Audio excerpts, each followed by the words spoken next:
Hi అండి, welcome back to my channel. Friends, నేను మా చెల్లి అయితే పూరీలు చేస్తున్నాం. ఈ పూరీలకైతే కాంబినేషన్ మ్యాంగో జ్యూస్ అయితే చేసేసి పెట్టుకొని ఫ్రిడ్జ్లో అయితే పెట్టుకున్నాం, మంచిగా కూల్ అవుతుందని చెప్పేసి.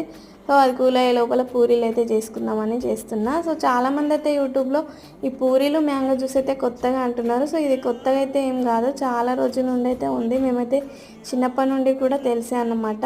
సో చాలామంది మ్యాంగో జ్యూస్కి అట్లు కూడా పోసుకుంటారు, అట్లు కూడా చాలా బాగా టేస్ట్ వస్తాయి ఫ్రెండ్స్. కానీ పూరీలు అయితే పిల్లలకు చాలా ఇష్టం అని చెప్పేసి నేనైతే పూరీలు చేస్తున్నా. సో ఇదైతే ఒకసారి అయితే టేస్ట్ చూడండి. నేనైతే చాలా రోజుల వీడియో ఇది అప్లోడ్ చేయలేక మర్చిపోయాను అన్నమాట. సో ఇప్పుడైతే అప్లోడ్ చేస్తున్నా. ఈ వీడియో మీకు నచ్చినట్లయితే లైక్ చేసి సబ్స్క్రైబ్ చేయండి. Thanks for watching.